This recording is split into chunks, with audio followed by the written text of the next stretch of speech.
अस्सलाम वालेकुम, आप देख रहे हैं स्पोर्ट्स बज़ और मैं हूं लुकमान अली। पाकिस्तान क्रिकेट टीम का दौरा न्यूजीलैंड कैसा रहा और इस दौरे में पाकिस्तान ने पहले मरहले में T20 सीरीज़ खेली और आज के इस प्रोग्राम में हम पहले मरहले में T20 पर ही डिस्कस करेंगे कि पाकिस्तान ने T20 फॉर्मेट में कुछ तब्दीलियां की, यानी कि नए लड़कों को चांस दिया, नए लड़कों को मौका दिया, बैटर्स भी लेकर आए और साथ में बॉलर्स भी लेकर आए।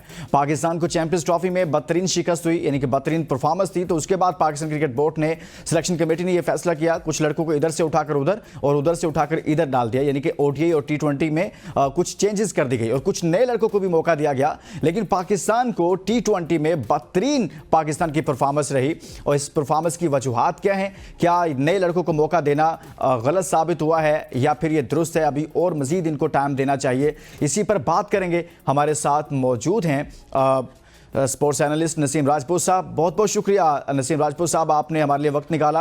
सर, ODI सीरीज़ इस वक्त जारी है, एक मैच अभी बाकी है, लेकिन जब बात करते हैं T20 सीरीज़ की, आज हम स्पेशली बात करना चाहते हैं।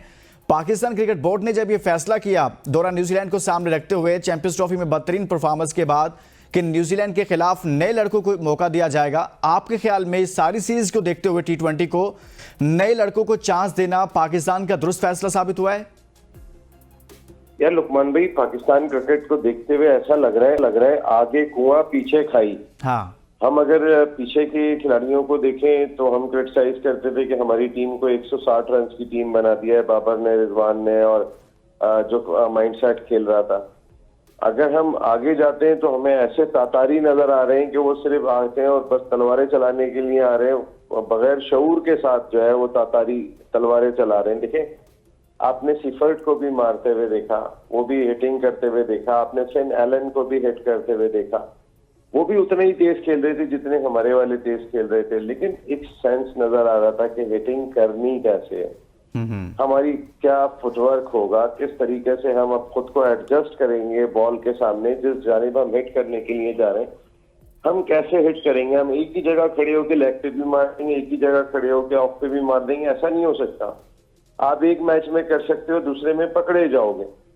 और ये हमने देखा, ये हसन नवाज के साथ भी देखा हमने, ये हारिस के साथ भी देखा। हारिस तो वो पकड़ाई में खुद ही नहीं है, एक मैच में उन्होंने कुछ 40 रन किए थे, वरना तो आपका टॉप ऑर्डर हम जो बात कर रहे थे, बाबर रिजवान, उनको चेंज कर देते हैं तो फिर ये। लेकिन चेंज करने का मकसद ये नहीं है यार कि हम हवा में तीर चलाना शुरू कर दें। हवा में तीर नहीं चल सकते। टीम मैनेजमेंट को कहीं ना कहीं अपनी एक तो मैं आकिब जावेद साहब समझ में नहीं आते, कोई MFO की जन्नत में रहते हैं वो शख्स, कहाँ रहते हैं, किस अंदाज से लेके चलते हैं वो टीम को, क्या उन्होंने हिकमत अमली तरतीब दी है, वो किसको कहाँ बिठा दें, बादशाह सलामत है वो, जिसको जब बिठा दें, जिसको जब चाहे खड़ा कर दें, जिसको जब चाहे मुर्गा बना दें, जब चाहे वो जो हम बचपन में स्कूल में होते थे कुर्सी बना दें, किसी को उल्टा खड़ा कर दें, किसी को सीधा खड़ा कर दें, उनको अंदाता है वो। क्यों अंदाता है? सही। इसकी वजह यह है कि मोहसिन नकवी साहब की अपनी मसरूफियत बहुत है, वो खुद इतने ज्यादा बिजी होते हैं। देखें, ये सब full time job, Pakistan cricket board का चेयरमैन कोई सीधी जॉब नहीं होती भाई, ये बड़ी डिफिकल्ट जॉब है।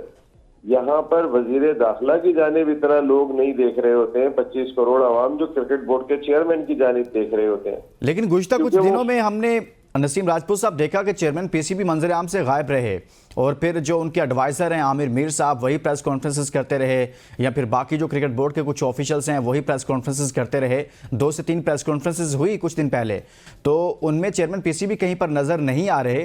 क्या चल रहा है पाकिस्तान क्रिकेट बोर्ड में? अब ये तो उधर वजारत दाखिला को लेकर वहां पर भी कुछ ऐसे सवालात उठ रहे हैं।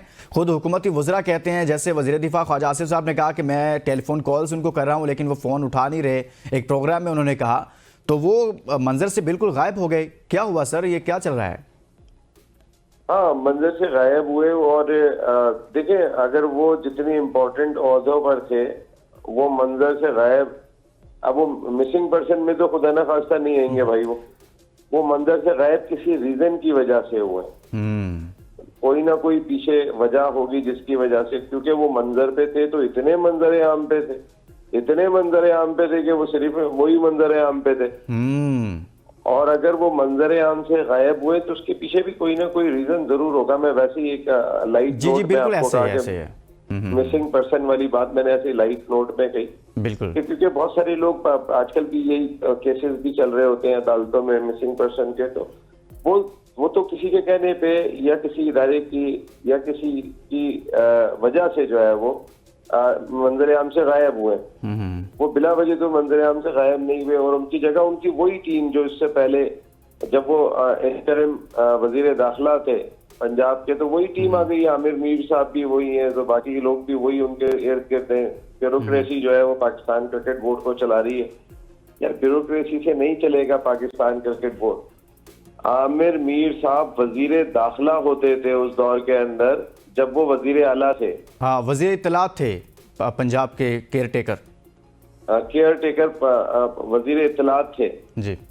और मेरे ख्याल शायद वजीर दाखिला भी रहे थे शायद ये केयर टेकर हुकूमत के अंदर। शायद मुझे याद पड़ रहा है, वैसे मैं हो सकता है इतना ज्यादा मुझे कंफर्म नहीं है, लेकिन चूंकि वजीर इत्तलात तो कंफर्म है कि वो थी, लेकिन साथ में अगर कोई ये मुझे याद नहीं पड़ रहा वैसे। लेकिन चले हम कुछ आगे बढ़ते हैं। इन पर तो हमने बात की है। नसीम राजपूत साहब, जब हसन नवाज को चांस दिया गया, उनको सिलेक्ट किया गया, बाबर रिजवान को ड्रॉप कर दिया गया T20 से, तो आप समझते हैं कि ये दुरुस्त फैसला था कि हसन नवाज जैसे लड़के जिन्होंने बहुत ज़्यादा डोमेस्टिक नहीं खेली थी, बहुत कम इनिंग्स खेली हैं, बहुत कम मैचेस खेले थे, लेकिन उनको मौका दिया गया, 5 मैचेस उन्होंने खेले, एक में 100 किया, यानी कि एक ऐसा तासुर मिला कि जैसे या तो वो रन्स करेंगे तो 100 करेंगे, नहीं करेंगे तो वो 1 रन भी नहीं करेंगे, यानी कि बाकी में 0-0।